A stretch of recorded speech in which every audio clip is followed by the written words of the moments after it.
Have you ever wondered what chocolates have in common with Raspberry Pis? The answer is that I'm going to use them both to explain how a new type of computer works.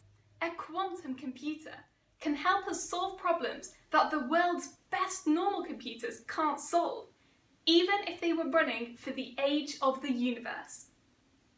I've been doing a summer internship with a company called Riverlane, which builds software to control quantum computers. Hello, I'm Maria, and today I want to give you a tour of my quantum computing lab. What I've got here is a simulation of a quantum computing lab that I built using Deltaflow, which is an operating system for quantum computers made by Riverlane.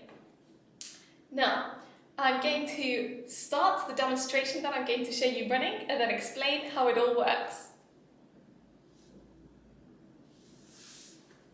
So, what we have here is 2 Raspberry Pis and a Adafruit feather. So I'll explain what each thing does and how our simulation is working. Here we have our lab computer, which is powered by a Raspberry Pi 4, and that's where we put in the things we want to test in our experiment, and that's where we're going to see the results come out as well. Then we've got our lab equipment. So here our equipment is this Adafruit feather board, which is basically a board that can do one specific thing lots of times. So what our equipment is going to do is to control our quantum hardware.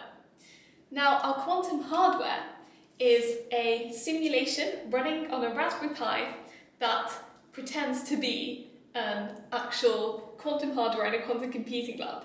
So we're using Qiskit, which is a quantum simulator made by IBM that you can install on a Raspberry Pi. Now, what we're actually doing is controlling qubits. So normal computers use bits, which can be a 0 or a 1. Quantum computers use qubits, which I like to explain using a sphere. Now, at the top of the sphere, a qubit is a 0. At the bottom of the sphere, a qubit is a 1. But a qubit can also be at any other point on the sphere, which is a combination of both 0 and 1 at the same time.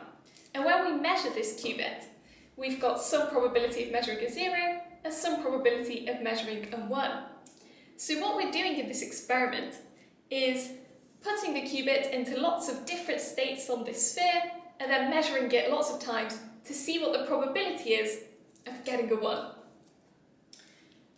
Now, in an actual quantum computing lab, what we'll find is that this equipment and the qubit can be lots of different things. For example, the qubit could be an atom and the equipment could be lasers controlling that atom. So now the simulation is finished running, and here on the Raspberry Pi you can see the graph of probability of getting a 1 against where we put the qubit on this sphere. So it's 0 when the qubit was in the 0 state, and the probability of getting a 1 is 1 when the qubit is in a 1 state, but if we're in between, then it's also somewhere in the middle. So we used Deltaflow to build this quantum computer simulation because it makes it a lot easier to control all the different parts of a quantum computer. And if you just have one qubit, maybe it doesn't matter too much if you have to think very carefully about how you're going to make sure you can control it. But for really useful quantum computers, we don't just want one qubit. We want loads of qubits.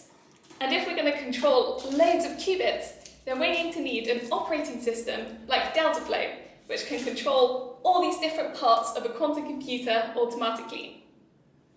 So, I encourage you to find out more about qubits, quantum computing, and Deltaflow. Thanks. Once we're able to control and measure lots of qubits, we can use these to simulate molecules. This will help us discover new medicines much faster.